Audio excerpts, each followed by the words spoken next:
그래도 시동을 걸어서 시동 걸기 좋죠. 아, 근데 확실히 조용하네. 안녕하세요, 카진TV 시청자 여러분, 이재림입니다. 오늘 자동차는 마세라티 그레칼레 트로페오입니다. 지금 마세라티 안에서 이 그레칼레는 대들보 같은 역할입니다. 판매량의 상당 부분을 견인하고 있기도 하고, 현재 마세라티 라인업이 그렇게 아주 풀로 갖춰지진 않았잖아요. 2025년 판매량을 보니까 250대가 넘어갔더라고요. 2024년은 제가 숫자는 정확히 기억하진 않지만 250대가 채 되지 않았었거든요. 그 숫자는 제가 확인해 가지고 말씀을 한번 드릴게요. 남겨드릴게요. 아무튼 글로벌하게 마세라티가 굉장히 지금 힘든 상황인데, 그나마 이 그레칼레가 판매가 좀 이루어지고 있어서 뭐 마세라티 코리아라든지 글로벌하게도 의지할 수밖에 없는 차긴 합니다. 개인적으로는 이 마세라티 SUV는 2022년에 르반떼, 그 중에서도 저는 그 트로페오 V8 그 트윈 터보 페라리 엔진 가진 거 있죠. 와, 그건 진짜 최고였어요. 600 몇십 마력이었던가 그랬었는데, 3년 만에 다시 타보는 마세라티 SUV라서 개인적으로도 기대가 꽤 컸었던 모델이기도 합니다. 무엇보다 핵심은 이 V6 트윈 터보 그 네튜노 엔진, 이제 마세라티가 직접 개발해가지고 기획하고 개발해가지고 만드는 V6 네튜노 엔진이 핵심이긴 한데, 근데 지난번 그란투리스모와 마찬가지로 오늘 이 그레칼레 트로페오도 타보니까 이 V6 네튜노 엔진은 내구성이 어떤지는 모르겠는데 지금 들어간 기술이 엄청 복잡하잖아요. 뭐 프리챔버 기술부터 해서 사이드 스파크 플러그, 또 이중 연소, 거기다가 이 VCM, 얘가 그러니까 V형 6기통 트윈 터보 엔진인데 가변식 실린더 비활성화, 그 기술이 우리에게는 뭐 미국 차들, 특히나 V8 엔진 가진 차들, 에스컬레이드라든지 얘네들은 V8이었다가 V4 됐다가 막 이렇게 하면서 효율성을 어떻게든 끌어올리려고 하잖아요. 근데 얘는 V6에서 오른쪽 이 3기통을 아예 꺼버리는 기능이더라고요. 그래서 항속주행 하거나 이렇게 큰 힘이 필요가 없을 적에는 왼쪽 3기통만 터트리는 거지. 그러니까 이 네튠 엔진은 감히 말씀드리지만, 물론 뭐 마세라티의 V6가 웬 말이며 이 배기음을 봐라 뭐 이게 마세라티냐 그런 혹평이 많긴 합니다만, 엔진만 놓고 본다면은, 그리고 내구성만 앞으로 좀 검증이 된다고 하면은 꽤 높게 좋게 평가받을 수 있는 엔진이 아닐까 싶습니다. 이전에 르반떼에서는 모델 라인업이 좀 더 다양했었거든요. 최상위 트림인 트로페오가 있었고 GTS가 있었고 모데나 S랑 GT가 있었는데, 얘네들은 V6 엔진이었었잖아요. 그랬는데 이게 이제 그레칼레로 가면서 GT, 모데나, 트로페오 이렇게 세 가지 트림으로 정리가 됐고, 근데 이제 엔진이 심지어 이 V6 네튜노 엔진을 가지려면 최상위 트림인 트로페오로 가야 된다. 그 아래 모데나나 GT는 2리터 터보다, 4기통짜리. 이 대신 이제 그레칼레 폴고레 버전이 생겼죠. 전기차. 그래서 저는 이 두 대를 같이 가지고 나오고 싶었으나 오늘 이 차 그리고 내일 바로 그레칼레 폴고레로 맞바꿔서 타려고 합니다. 얘도 이전에 보여드렸었던 그란투리스모 트로페오와 마찬가지로 과격한 요소들이 많습니다. 이 라디에이터 그릴 아주 그냥 벌키하죠. 공기를 다 빨아들이게 생겼잖아요. 번호판 밑에도 진짜 리얼 카본이고, 카본이 곳곳에 들어갔어요. 바깥에서 보면은 요 밑에 사이드 스커트도 이것도 카본. 이 차도 지금 시승차도 옵션들이 들어가 있는데, 제가 그거는 캡션으로 보면서 말씀을 좀 남겨드릴게요. 마세라티 차들은 다 이거 3개, 이거 벤트 에어 브리더라고 하는 거 들어가고, 그리고 트로페오라서 이게 들어가죠. 여기 빨간 라인, 이런 게 참 예뻐. 뒤가 진짜 거의 카이엔만큼 빵빵한 것 같은데.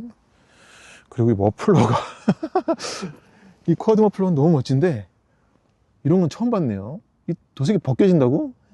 야 아무튼 이것도 다 카본입니다. 그러니까 카본 파츠들 쓰인 것들이 꽤 많아서 그런 것 때문에 트로페오라는 거를 드러내죠. 그리고 여기 이 트라이던트 여기도 빨강줄이 들어간 건 그러니까 트로페오예요. 네. 밑에 GT나 모데나는 이렇지 않아요. 그리고 이건 아쉬운 것 중에 하나인데, 전에는 르반떼는 이 프레임레스 도어였었거든요. 근데 이게 이제 프레임 도어가 됐어. 그래서 뭐 차의 어떤 차체 강성이라든지 뭐 밀폐성, 흡차음 이런 부분에서는 훨씬 올라가긴 했겠으나, 멋쟁이는 그런 걸 따지지 않는데 말이야. 이 고스트 도어는 들어가지 않았습니다. 그리고 이 도어 열리는 거 전자식, 이거는 그란투리스모 때도 그랬는데 약간 오작동하는 경우가 많은 것 같아요. 외관은 이 정도가 전부인 것 같고, 휠 타이어가 그란투리스모는 앞뒤가 크기가 달랐었거든요. 인치 자체가. 근데 얘는 앞뒤는 공통입니다. 근데 이 폭은 앞이 좀 더 좁다고 해봤자 얘가 근데 265였던가? 뒤가 295 3호R 21이고 앞은 265 3호R 21입니다. 눈에 보이지 않는 것들 얘기를 드리자면 얘도 마찬가지로 그 조르지오 스포츠 플랫폼입니다. 그러니까 이게 알파로메오에서 만든 조르지오 플랫폼이 있는데 그거 가지고 알파로메오 차들을 만들고, 또 지금 현행 마세라티 차들은 MC20, 이제 그건 단종되고 MC 프라가 나왔는데 GT2 스트라달레, MC20 그리고 MC 엑스트레마, 얘네 3개 빼고는 나머지 뭐 그랑카브리오, 그란투리스모, 또 그레칼레, 얘네들은 전부 다 그 조르지오 플랫폼입니다. 근데 또 그거를 이 마세라티에서 약간 모디피케이션을 해가지고 그냥 조르지오 플랫폼이 아니라 조르지오 스포트 플랫폼이라고 부르더라고요. 뭐 아마 강성 같은 부분에서 강화가 되지 않았을까 싶습니다. 예상해봐요. 그래도 혹평을 받아도 엔진은 한번 봐야겠죠. 플라스틱이지만 저런 실린더 6기통이라는 걸 흉내내는 게 있고, 파워드 바이 네튜노.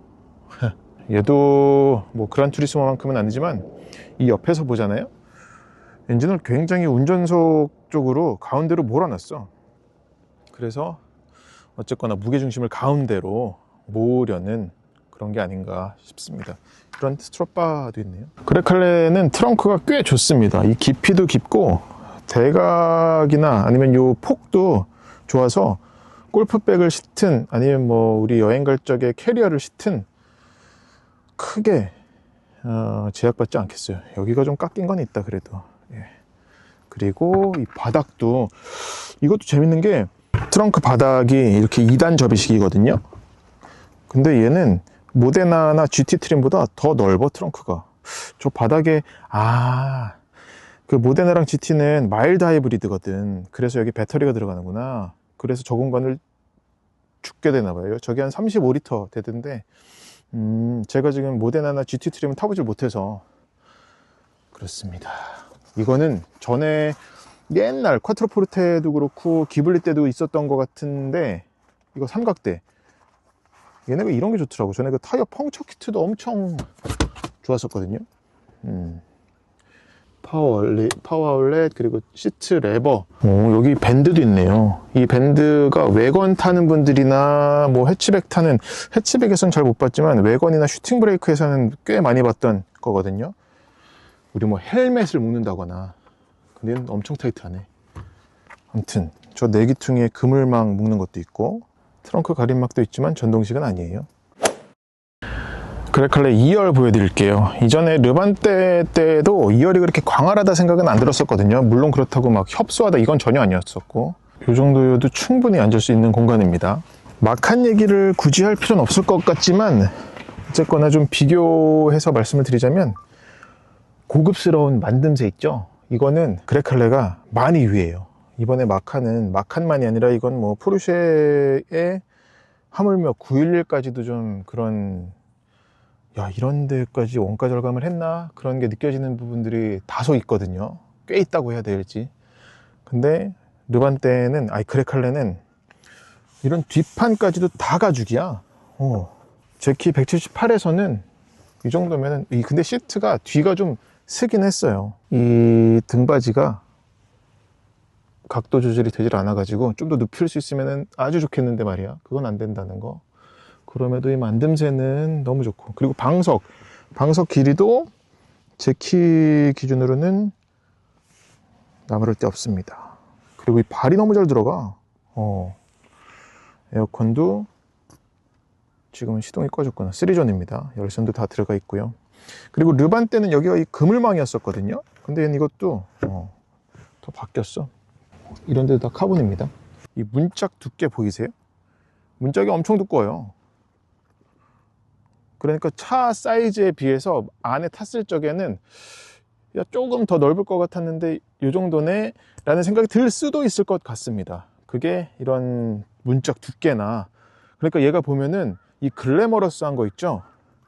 그냥 이거는 풍만하다고 해도 될 것 같아. 차의 어떤 근육질 느낌, 이런 보닛도 이 라인을 말씀을 안 드렸구나. 아이고, 그란투리스모도 이랬었던 것 같은데 라인은 진짜 너무 예뻐. 진짜 이탈리아 차 같다라는 생각이 들죠. 이 문짝 하물며 그린하우스 도어도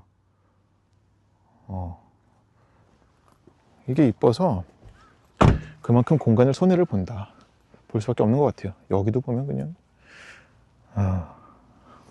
이 숄더 라인이 이렇게 깎여서 이렇게 툭 튀어나온 게 그냥 궁뎅이 같잖아.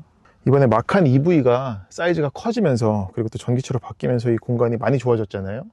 이전에 그 내연기관 마칸 때는 그것도 1세대 때지 2세대 때는 좀 괜찮았던 것 같은데 뒷자리가 거의 뭐 아반떼만도 못한 수준이었어가지고 아반떼도 넓지 요즘은.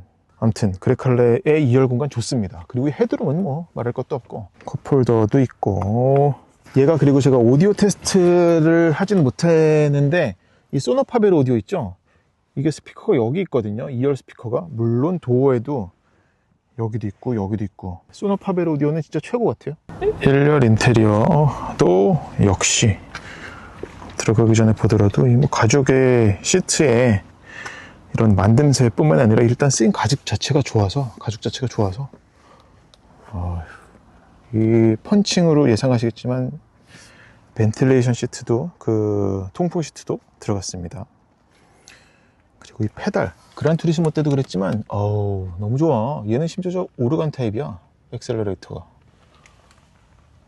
알루미늄 페달 시프트. 이 소리 너무 좋죠. 도어도 그렇고. 너무 추워서 시동을 걸어야겠습니다. 인테리어는 이전에 그란투리스모에서 봤어가지고 이제 많이 익숙한데 이거 보이세요? 이거 너무 좋아. 전에는 그 아날로그식 이었었잖아요. 그 초침 바늘 있었던 거. 근데 모터 소리가 왜 이렇게 크냐. 근데 이제 디지털 시계로 바뀌었는데 여기에 보여주는 정보도 표시할 수가 있거든요. 근데 이거는 여기서 바꾸는데 찾을 수가 없어. 여기 있나? 기술 게이지,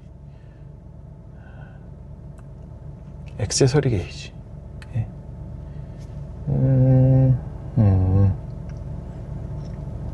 여기서 하진 않나봐요. 암튼 인테리어는 그란투리스모에서 한번 봐가지고 많이 이제 익숙한데 확실히 정돈돼 가지고 전에는 일단 운전대부터가 아주 좀 더 이 플랫한 스티어링 휠도 아니었었고 바닥이 좀 더 남성적이었다고 한다면 이번에 지금 현행 마세라티 모델들은 더 유려해졌죠. 그렇다고 막 여성스러워졌다기보다는 곡선들이 많이 생겼어요. 여기 에어 벤트도 그렇고 그냥 무엇보다 이 가운데 디스플레이가 이번에 카이엔 신형이 이걸 꺾는 디스플레이를 내놨잖아요. 이거 보고 설마 영감을 받은 건 아니겠지? 근데 변속기 여기다가 한 거는 저는 이제 뭐 익숙해지긴 했습니다만 뭐 여기 디자인에 뭐 좋게 보죠 뭐. 그리고 얘는 이 계기판 뿐만이 아니라 커스텀 할 수 있는 게 엄청 많아요. 자, 요 구석에 있는 지금 저는 외기 온도 그리고 시간 저렇게 해놨는데 이것도 다 바꿀 수가 있고 마이너스 이걸 누르면 여기서 클러스터 레이아웃이 클래식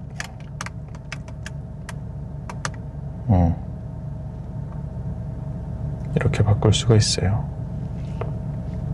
뿐만 아니라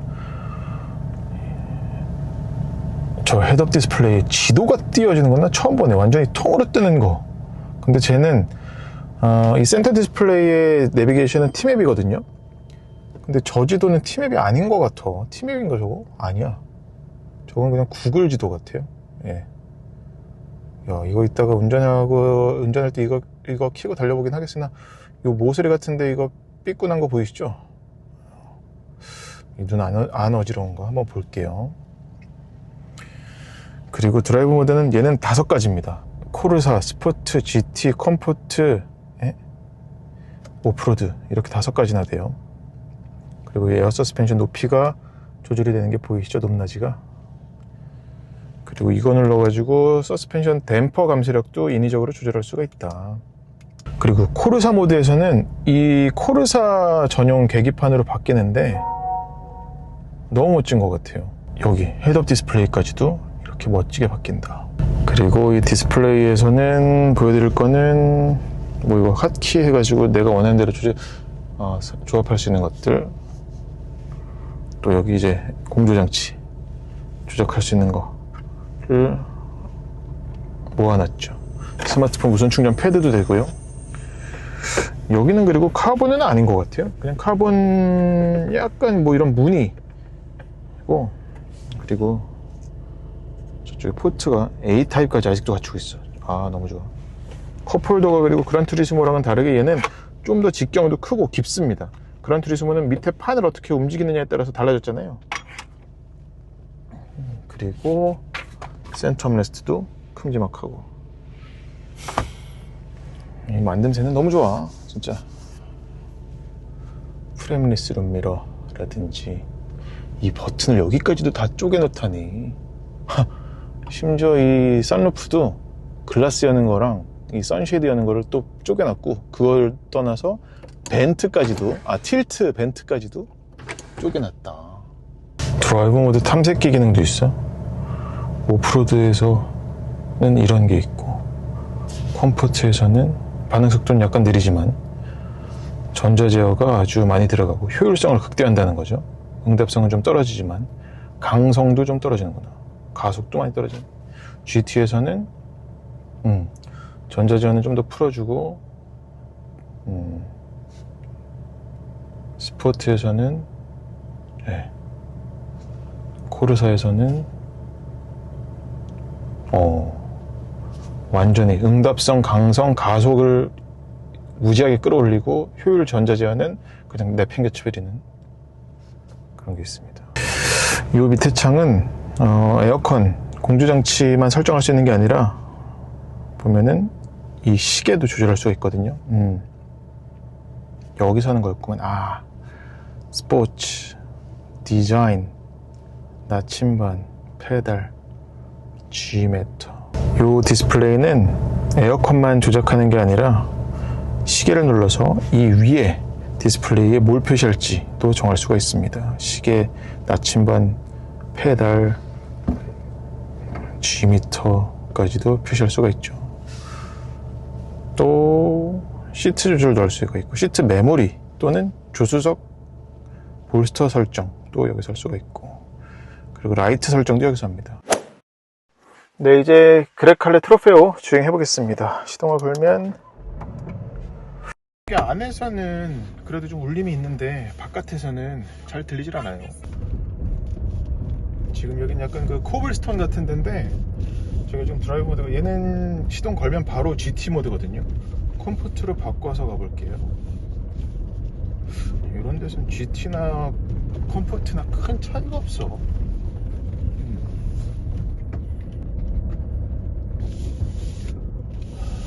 타이어는 지금 포텐저 스포트인데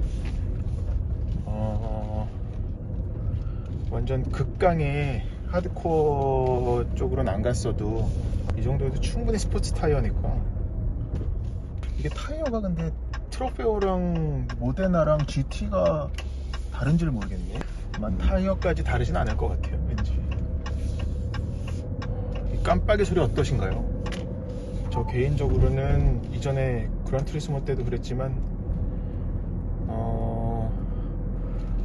오디오에 더욱더 신경 쓰는 마세라티라는 건 이해하겠으나 딱히 그렇게 그냥 일반적인 거여도 충분히 좋을 것 같은데 말이야.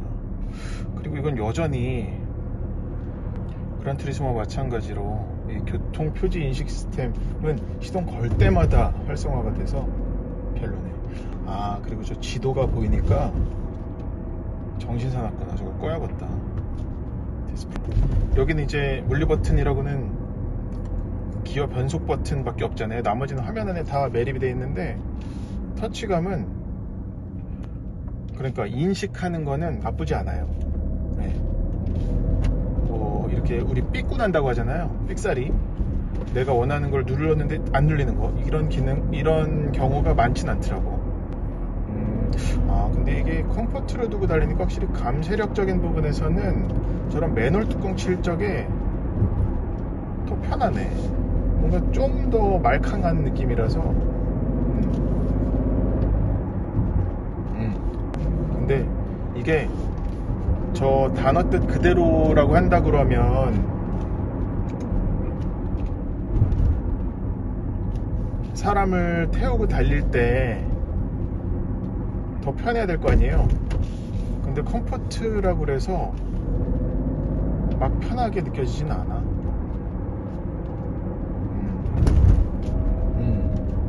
그리고 얘가 브레이크가, 이거는 이따가도 또 말씀드리겠지만, 브레이크적인 부분에서는 확실히 얘는 뭔가 빡세게 타라고 조절해 놓은 것 같아.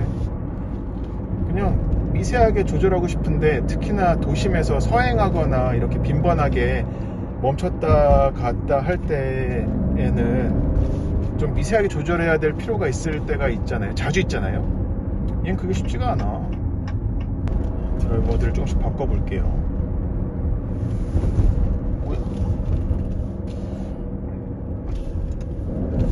이 시프트 패들은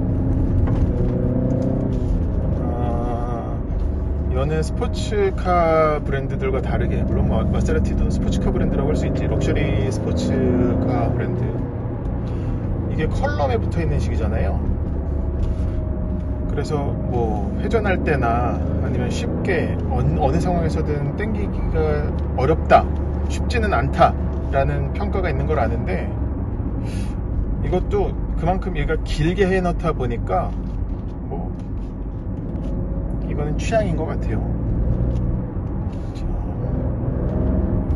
저 배기음은, 그리고 그란투리스모 때 그건 이제 그란 카브리오였으니까 제가 그란 카브리오를 먼저 보여드렸었죠. 걔는 그리고 또 소프트 탑이었으니까 더 뭔가 유입되는 게 있었는데, 얘는 울림통이 좀 크다 보니까 그 부분에 있어서는 물론 이전에 그 V8만큼은 아니어도 괜찮은 것 같아요. 나는 아까 제가 바깥에 설명드릴 때 막 그 포르쉐 듀얼 챔버만큼은 변별력이 있는 건 아니다라고 말씀을 드렸는데, 그럼에도 에어 서스펜션을 가짐으로써, 에어 서스펜션과 전자제어식 서스펜션을 가짐으로써 어떤 드라이브 모드에 따라서, 주행 상황에 따라서 차의 성격을 확 바꿀 수 있다는 거는 큰 장점이잖아요. 자, 이제 스포츠로 바꿨어요. 이 8단 자동 변속기는 이전에 뭐 그란 카브리오 때도 느꼈었던, 경험했었던,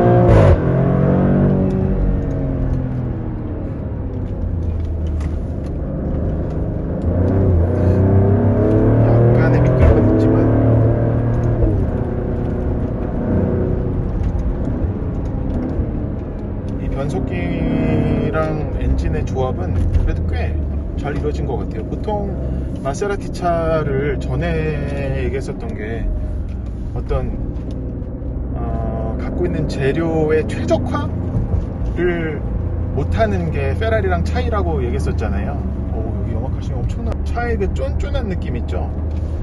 이른바 그 유기체 같이 움직이는 거. 르반 때와 비교를 하면은 그레칼레는 확실히 더 짜여졌다, 짜임새가 좋아졌다 라고 말씀드릴 수 있을 것 같아요. 얘도 근데 단지 저런 배기음 터지는 것만이 아니라, 그냥 이 V6 네튠 엔진은 엔진의 그 반응성적인 부분에선 너무 좋아. 최근에 경험했었던 V6 엔진 중에는 거의 진짜 최고 수준이라고 할 수 있을 만큼 좋아요. 매끄러울 뿐만이 아니라 운전자의 의지 파악해가지고서는 뭐 회전수를 끌어올린다거나 끝까지 쓴다거나 막 그런 부분에서 말씀드리는 겁니다. 그리고 이 뭐 VCM 때문에 실린더가 3기통만 터트릴 때는 뭐 V3 뭐 이게 표시되는 그런 기능은 없어요. 그래서 그냥 그런 기능도 들어갔다라고 차주분들은 인지하시면 될 것 같고, 다만 이제 그것 때문에 효율성이, 얘가 복합 연비가 8이든가 그랬거든요. 오늘 뭐 연비는 파악할 수 없는 상황이긴 합니다만 지금 4.3이네. 차가 좀 헐겁게 느껴질 때도 있으면서도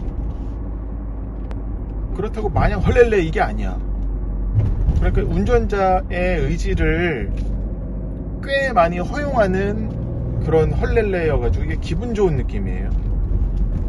투머치 이런 전자제어 장비 개입이 들어오면 아우 내 의지대로 좀 내버려 두면 좋겠는데 내 운전하는 스타일이 있고 또 그런 생각이 들 때가 있잖아요. 근데 얘는 꽤 그래도 허용해주는 게 있어서 그렇게 전 기분 좋게 다가오는 쪽이에요. GT로 코르사로 바꾸겠습니다. 코르사면은 아까 요 궤도에서 보셨겠지만 완전히 그 전자제어 장비 개입이 최소화되는 수준이었거든요. ESC도 꺼져버리네. 얘는 ESC 꺼지는구나. 그러네, 코르사에선. 저는 오토바이 탈 때도 코르사는 둔 적이 없습니다. 경주장에서 제 파니갈레 탈 때도 스포츠로만 뒀었지 코르사로 둔 적은 없는데 얘는 사발이니까 용기를 내서 해보면 아까 그리고 말씀드렸던 것 중에 하나가 이 차는 몰수록 이제 차분해지는 뭔가 짱짱해지는 느낌이 되게 있다라고 말씀드렸었거든요. 그게 이런 거예요. 도심에서 아주 그냥 컴포트 모드 두고 뭐 안락하게 타는 것보다 이 덩치 SUV인데도 불구하고 산길에서 이렇게 타면 뭔가 막 널뛰는 것 같은 느낌도 있거든요. 그래서 야 이거 왜 이러냐 라고 느껴지는 것보다 그게 더 이 차의 본 모습 같아.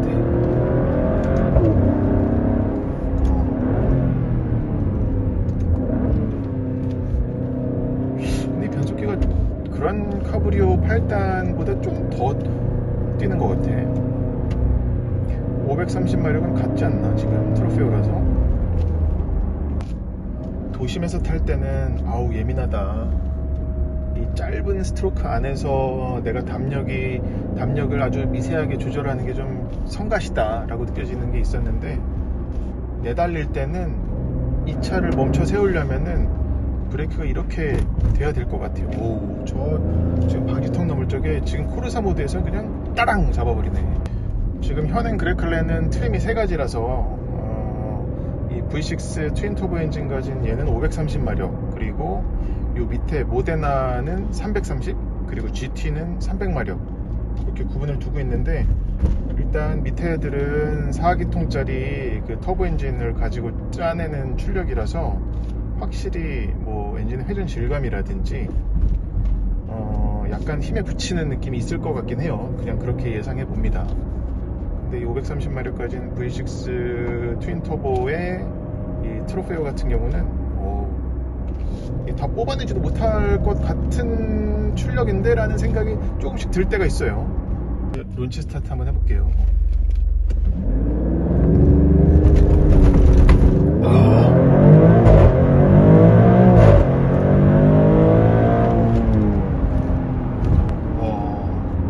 이 ESC가 완전히 이 코르사 모드에서는 꺼지다 보니까 뒷바퀴가 막 슬립이 나는 것까지도 연출이 되네요. 얘는 사실 그랑카브리오 트로페오 탈 적에는 이건 못 해봤거든요. 근데 마세라티가 헐거운 게 아니야. 전자장비 개입을 그냥 놔버리는 것 같으면서도 정말 운전자의 의지를 최대한 존중해준다고 그럴까? 요즘 차스럽지 않은 거죠. 한마디로 이 그레칼레는 몰아붙이면 정신 차리는 차예요. 감속할 때도 이 브레이크는 사실 도심에서 탈 때는 좀 너무 이 스트로크도 짧고 조절하기가 민감하다 라는 생각이 계속 들었었는데 이렇게 달릴 적에는 너무 좋네. 지금도 감속할 때도 그렇고 그냥 재미가 있구만. 이러다가 또 스포츠로 바꾸면은 차의 성격이 이 드라이브 모드 간의 엔진 리스판스 차이가 가장 크고요. 물론 그 전자제어 장비 개입하는 거가 코르사 모드에서는 거의 놔버리다시피 해서 그 차이도 크지만 너무 재밌게 타고 있어 지금.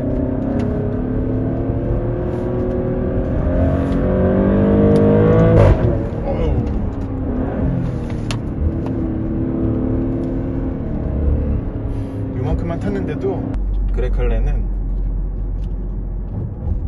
펀카라고 할 수 있을 것 같습니다. 펀카면서 저런 스포츠 유틸리티 비클이 갖춰야 될 다목적성, 뭐 거주성이라든지 수납성, 적재성 이런 부분 생각하면, 그리고 또 브랜드의 어떤 희소성이나 뭐 럭셔리한 거, 헤리티지나 이런 것들을 생각하면 만족할 부분이 참 많네. 그리고 마세라티가 전에 들은 얘기지만 AS에 대한 만족도가 되게 좋더만요. 소비자들의 AS에 대한 만족도가 상당히 좋아서 오히려 기회 아닐까. 프로모션이 어떤지 되게 궁금하네요. 아무튼 저는 이제 이 그레칼레 폴고레로 갈아타가지고 최대한 지금 이 그레칼레 트로페어를 탔던 이 느낌을 그대로 가지고서 오늘 밤에 잠들었다가 내일 아침에 폴고레로 갈아타가지고 어떤 차이가 있는지 한번 느껴볼게요. 고맙습니다.